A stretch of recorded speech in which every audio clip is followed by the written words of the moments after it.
Hello everyone and welcome to my channel. It's Kay here, and with a little something different. I have to say I'm a bit apprehensive. It's a new thing to me, but not new out in the craft world, that I'm sharing today. And before I share my makes, I wanted to mention Susan Nelson, Jadel Rocks, Amandala, the Happy Dotting Company, and Dot Mandala for Beginners, which is a group on Facebook. And this is what my current passion is, I think you can say. It is this dotting art. It's all I can call it. It is an art form.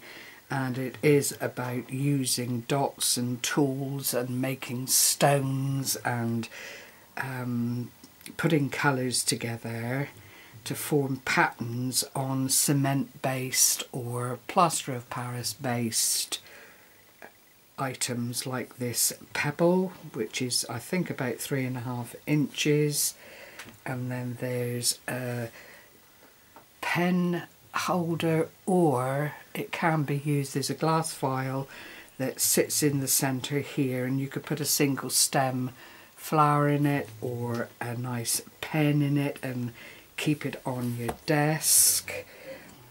Tea light holders. This is an iridescent paint which I managed to get my mucky paws on Amazon, and I can't tell you, it's been an absolute joy. I am self-taught.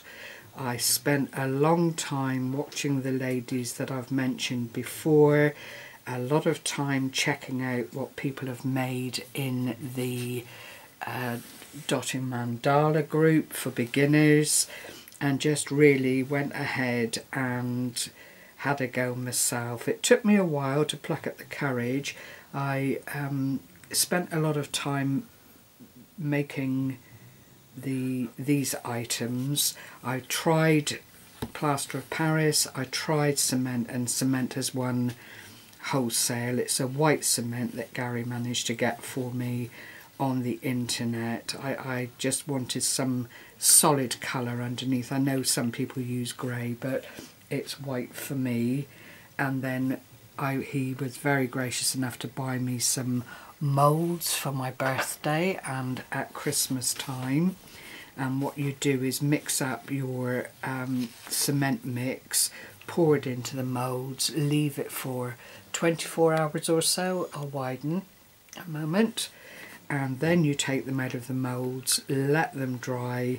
And in the beginning I was absolutely hopeless because I was so impatient.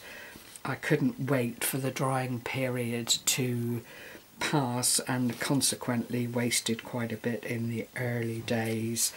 But I think, and I'm happy to say, that I've cracked it now. This is another of the larger candle holders.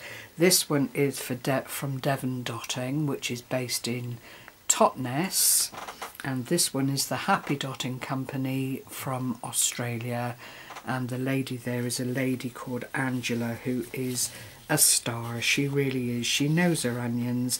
She's got postage and tracking and conversation with you down to a fine art, so you know from the get-go that once you put your order in, it's not going to be long before the products arrive. Then I purchased this funny little mould here from China, never thinking for 1 minute that I would use it as much as I have. But it really is lovely, and that's the iridescent paint again. Another of the candle holders here. I mean, it is much of a muchness, and there's only so much, like, you know, within all crafts you've got limitations on how far you can take it. And I'm not an artist, I'm not a painter by any stretch of the imagination, but I'm thrilled to say that this is actually very, very forgiving, and any little mistakes you make you can get away with. And at the end of the day, you know, it has to be said, it's handcrafted, it's not mass produced, so perfection comes at a later date, I'm sure. I've seen people on various YouTube channels that have done absolutely fabulous things, from altered long playing records to clock fronts to tables. It's limitless on what you can actually apply your work to. You can use stencils, although I've not done that, I have to say, except for perhaps guidelines. There's this little thing here that you put over the top of a stone, for example, and then grid out, and from that it gives you guidelines for layering and that kind of thing. But all the rest of it is very much down to what you see evolving as you work. So I've moved these out of the way and show you my larger items. This is one of the trinket bowls from the Devon Dotting Company. Really, they are lovely moulds. I think I'm going to have to put some something on the bottom of these just to protect furniture and that kind of thing, and you know, make them safe within the using environment, so to speak. I've used gesso, no, not gesso, sorry, Liquitex and glossing agent to give that beautiful finished and polished sheen. I don't know whether the paints I've used are dishwater worthy, but a damp cloth will always eliminate dust and that kind of thing from them, so you know, they are durable.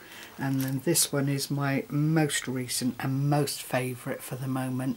This is for my son, who has a bit of a passion for green, and when he saw what I was doing, asked if I wouldn't mind making something for him as a little souvenir and token. So this is what I came up with a very delicate edging around the outside, and hopefully he'll keep something in that close to his heart and, you know, look after it, which is what these things are all about at the end of the day.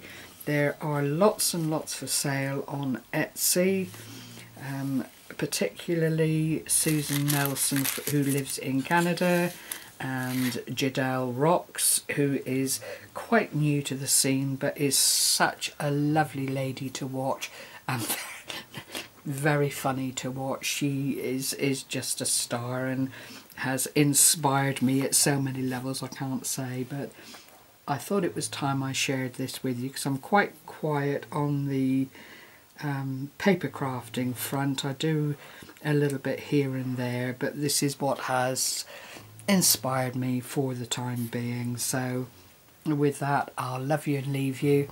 Hope that you've been as enthralled as I am with how this kind of thing comes up.